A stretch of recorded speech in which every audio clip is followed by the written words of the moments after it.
Nathan Weaver here today with track and field coach Brian Woodard, and hard to believe it's already track season, but here you guys go. First meet coming up on Friday. You got to be pretty excited about it. Really excited. Got a number of kids who we feel like are ready to do hopefully a couple good things, and then a couple newcomers getting their feet wet for sure. So that'll be exciting for them. These December meets are newer, just a couple years of them, and then we're going to get one at home right after break. So a chance to get a meet, go on a little bit of an extended holiday break, but then back and ready to get to work. Yeah, we just felt like we wanted to find a test for our kids, before they went home for break, and then we kind of hit the ground running with coming back on the 9th of January, and then we go to Ambrose on the 18th, and we're coming right back again 6 days later here at home on the 24th. So we're excited, and momentum seems to be going in the right direction right now for sure. It's a unique year because we get to host the indoor meet, which means we get three indoor meets at home. I know last year Ripon got a big bump as a host. I know hosting is a lot of work, but also a lot of fun, and you can kind of get that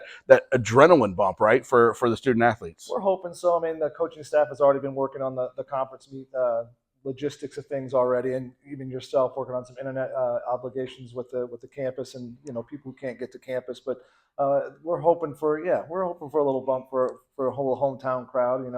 It's exciting. We always get excited to perform at home. Our kids kind of rise to the occasion, so we're definitely looking forward to hosting that as well. Give us some maybe some newcomers to keep an eye out for before we talk about the people that are coming back and names that are familiar to Monmouth fans. But who are a couple newcomers that maybe people will start to hear throughout the season this year? We've got Matt Bright from Macomb, who and his actual roommate and good friend from Macomb as well, Damone Johnson. Both those kids we feel like are going to be able to come in and make a difference right away. And then Janias Taylor from Florida, sprint kid. So we've got a nice young group of kids who are going to come in and complement a lot of our older kids. Get the comeback people, or the people coming back, I should say.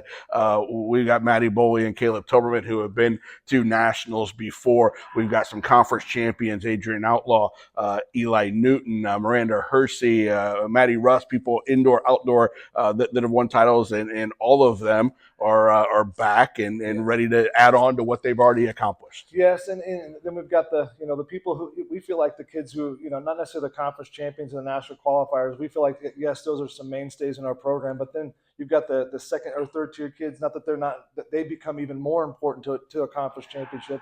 We many hands make light work in that sense, and having as many hands involved in the scoring process is important.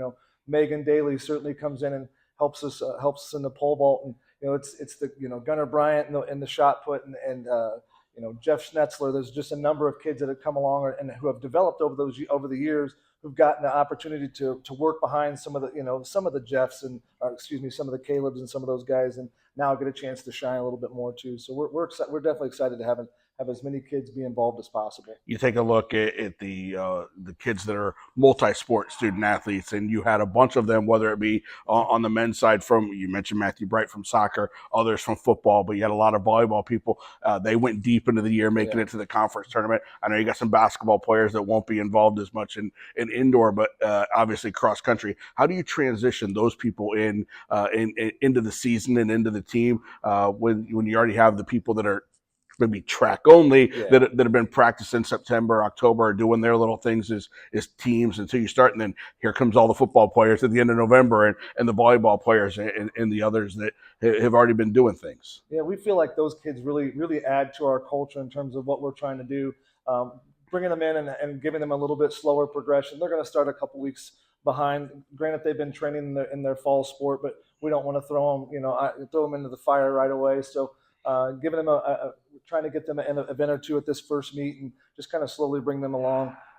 Coach Baker has been working hand in hand with a lot of the sprint kids from the football team, and those kids have actually come along a little quicker than what they did a year ago. So we're actually a little more excited right now than we were a year ago at this point. So. Well, I know you and the coaching staff have been working hard. Good luck over at Central on Friday. We look forward to seeing you guys January 24th, the first one, then February 15th for the Haynes invite for the second one, and then February 28th and into March 1st, a 2-day Midwest Conference meet, and then we'll get a couple of outdoor meets as well. We'll talk about that into the spring. But good luck on Friday, and good luck this upcoming season. Thank you very much. All right, that's Coach Woodard. I'm Nathan Weaver. We'll talk to you again soon.